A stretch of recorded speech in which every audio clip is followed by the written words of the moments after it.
Hello dear student, स्वागत है आप सभी का एक नए वीडियो में। डियर स्टूडेंट, आज पढ़ने वाले हैं हम इलेक्ट्रॉनिक विन्यास। ये केमिस्ट्री के पॉइंट ऑफ व्यू से काफ़ी इंपॉर्टेंट वीडियो है और एक बेसिक नॉलेज है। अगर हम केमिस्ट्री की बात करें तो ये बेसिक नॉलेज हमें होनी चाहिए। तो करते हैं आज का वीडियो स्टार्ट बिना किसी देरी के। अगर डियर स्टूडेंट हम इलेक्ट्रॉनिक विन्यास की बात करें तो सबसे पहले हमें दो नियमों की जानकारी होनी चाहिए, अफबाउ का नियम और हुंड का नियम। तो क्या कहते हैं अफबाउ का नियम और हुंड का नियम? सबसे पहले बात कर लेते हैं हम अफबाउ के नियम की।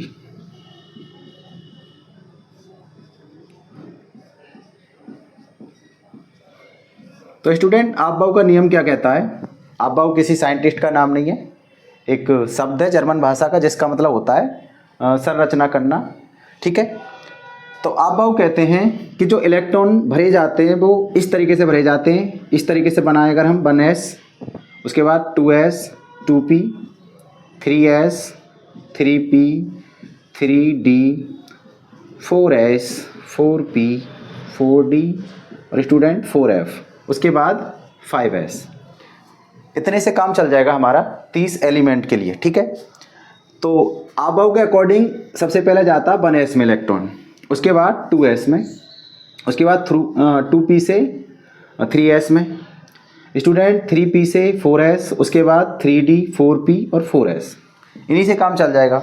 तो अगर इनका हम क्रम देखें तो सबसे पहले 1s में, उसके बाद स्टूडेंट 2s में, उसके बाद 2p में, उसके बाद जाएगा स्टूडेंट 4s में, 2p, उसके बाद जाएगा 3s में, उसके बाद स्टूडेंट 3p, उसके बाद 4s और उसके बाद जाएगा स्टूडेंट 3d में।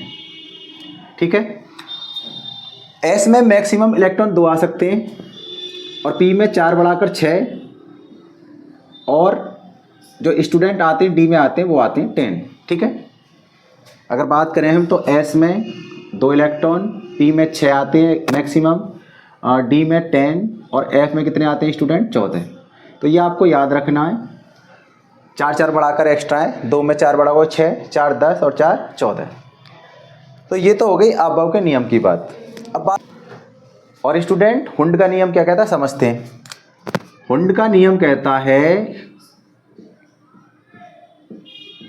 अगर हम s ऑर्बिटल की बात करें तो s ऑर्बिटल में एक ब्लॉक होता है और p ऑर्बिटल की बात करें स्टूडेंट तो इसमें होते हैं 3 ब्लॉक। तो इन्होंने बताया कि s ऑर्बिटल या p ऑर्बिटल, तो एक ऑर्बिटल में स्टूडेंट आते हैं 2 इलेक्ट्रॉन। कितने आते हैं? 2 इलेक्ट्रॉन। ठीक है, तो इन्होंने बताया या तो फुलफिल्ड हो ऑर्बिटल, या तो 2 इलेक्ट्रॉन हो सब में, या स्टूडेंट अगर ये स्पेस ही बननी है आपकी केवल एक इलेक्ट्रॉन की, ऐसा हो या ऐसा, या तो पूर्ण पूरित हो फुलफिल्ड या हाफ फिल्ड हो अर्धपूरित हो। तो ऐसी स्पीसीज ज़्यादा स्टेबल होती हैं कंपैरिजन जो इस तरीके की होती हैं जिनमें पूरे अयुग्मित या युग्मित नहीं होते इलेक्ट्रॉन। या तो ऐसा हो, ये क्या है पूरा अयुग्मित नहीं है, और या ऐसा हो स्टूडेंट, मतलब एक इलेक्ट्रॉन इस तरीके का, मतलब या तो पूरा कंप्लीट हो, ये 2 इलेक्ट्रॉन हो, या एक इलेक्ट्रॉन हो। अगर ऐसी स्पीसीज हैं तो ये क्या होंगी? ज़्यादा स्टेबल होंगी, ज़्यादा स्थायी होंगी कंपैरिजन ऐसी स्पीसीज के अलावा। ठीक है, तो ये बात हमें ध्यान रखनी है, या तो 2 इलेक्ट्रॉन भरे हों या एक इलेक्ट्रॉन, तो वो ज़्यादा स्टेबल होती हैं। ठीक है, तो इतनी बात को कर देते हैं रफ। अब बात करते हैं इलेक्ट्रॉनिक विन्यास की। इलेक्ट्रॉनिक विन्यास की बात करें तो लगभग सबको आते हैं 30 तक। बात करते हैं सबसे पहले नंबर पे जो पीरियोडिक टेबल में वो कौन है? हाइड्रोजन स्टूडेंट, उसके बाद helium, lithium, beryllium, boron, carbon, nitrogen, oxygen, उसके बाद आता है फ्लोरीन और उसके बाद आता है स्टूडेंट नियोन। अगर इनके एटॉमिक नंबर की बात करें हम या इलेक्ट्रॉनिक, सबसे पहले बात एटॉमिक नंबर की बात करें तो इसका 1 होता है, इसका 2, इसका 3, 4, 5, 6, 7, 8, 9 और ये 10। इलेक्ट्रॉनिक विन्यास की बात करते हैं स्टूडेंट।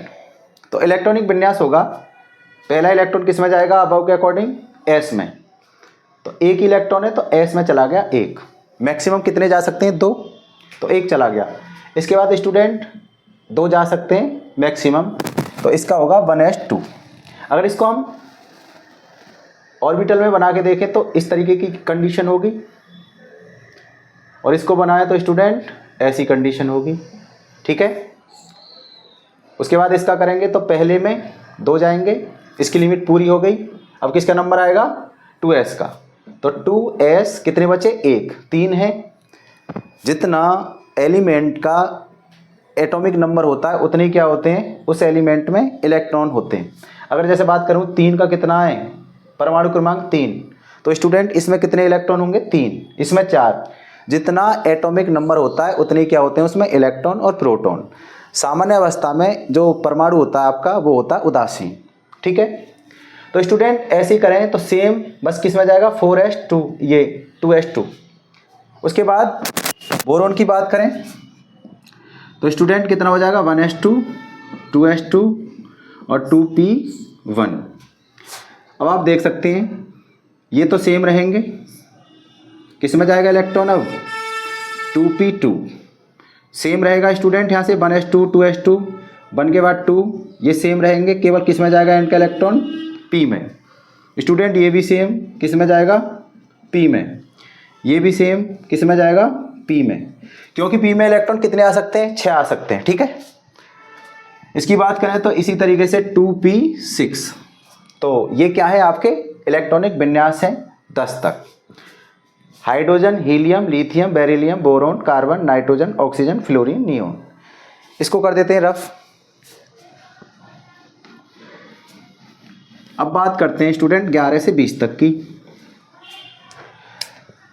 तो 11 से 20 की सोडियम होता है, उसके बाद magnesium, aluminium, silicon, aluminium, silicon के बाद फास्फोरस, सल्फर, क्लोरीन, आर्गन, और स्टूडेंट उसके बाद पोटेशियम और कैल्शियम। ठीक है, ये 11, 12, 13, 14,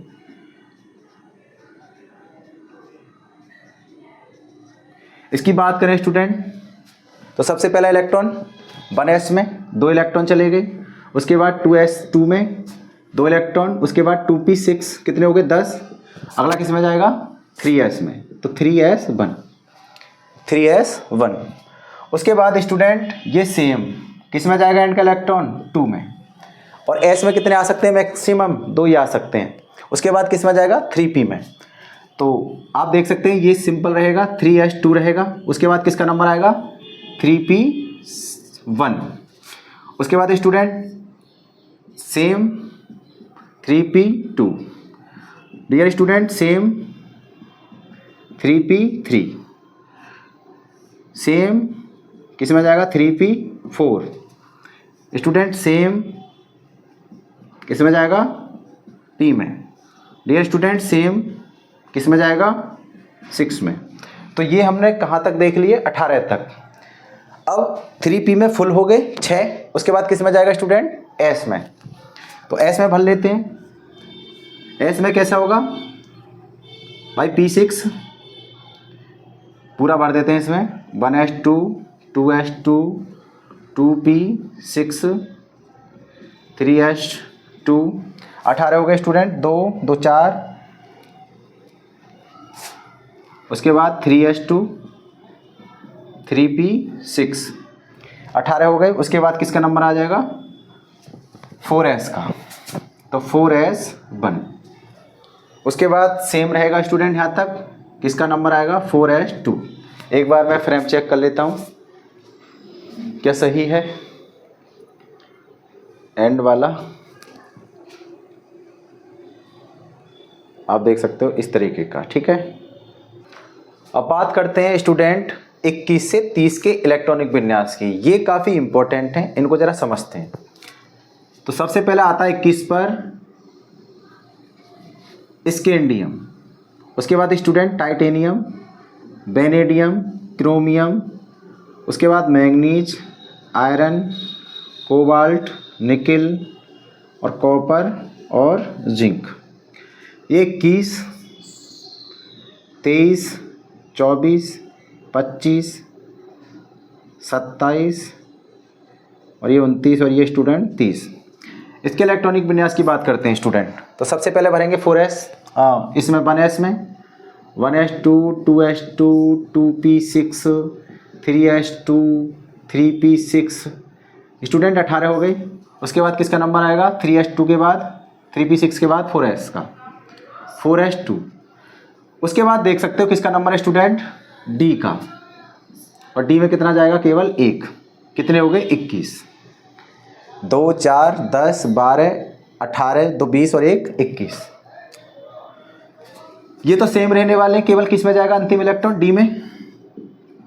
अंतिम इलेक्ट्रॉन किस में जाने वाला है स्टूडेंट केवल d में। तो 2 हो गए, 3d 3 होगा, 3d 4 होगा स्टूडेंट, सेम होगा, 3d 5 होगा, क्या होगा 3d 6 होगा, 3d 7 होगा, 3d 8 होगा, 3d 9 होगा और क्या होगा 3d 10 होगा स्टूडेंट।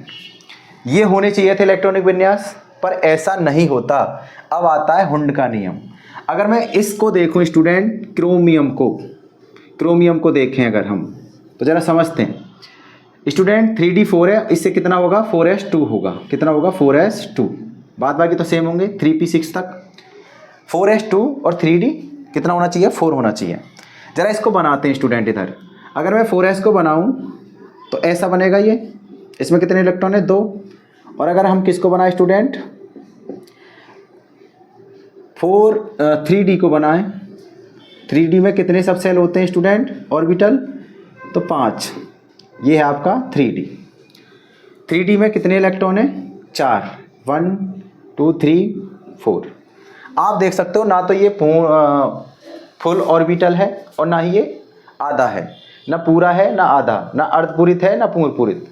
अगर स्टूडेंट यहाँ से हम s का एक इलेक्ट्रॉन यहाँ जंप करा दें, क्या करा दें जंप, तो आप देख सकते हो कि ये वाला इलेक्ट्रॉन यहाँ से चला गया और यहाँ पर ये इस तरीके की स्पीसीज बन गई।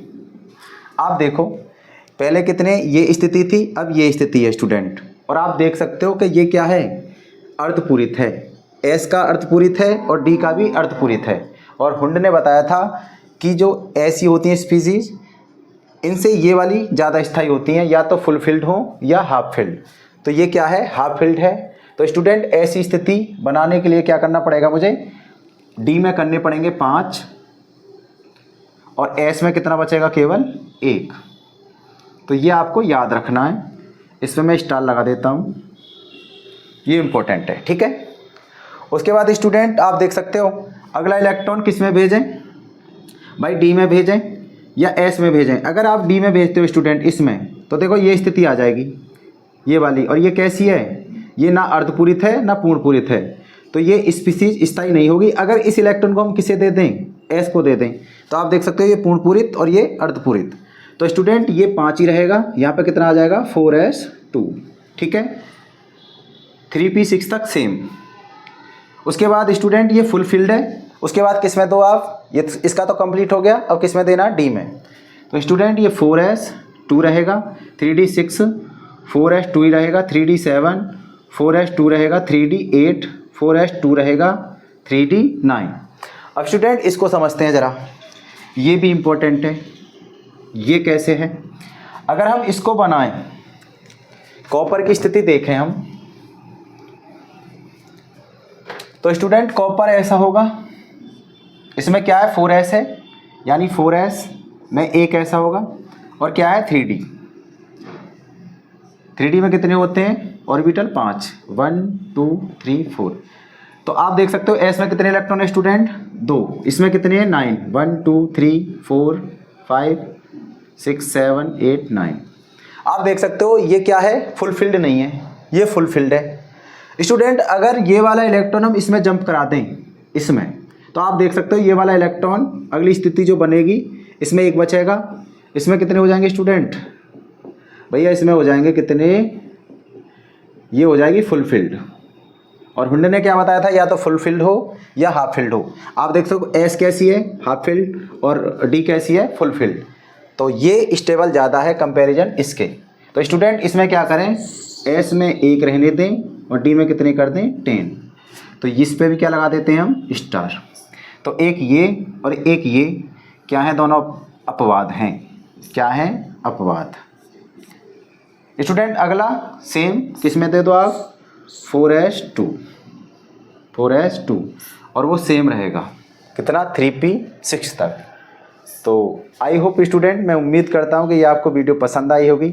अगर ये वीडियो पसंद आई तो आप वीडियो को लाइक करें, शेयर करें और नए हैं तो चैनल को सब्सक्राइब करें। तब तक के लिए धन्यवाद।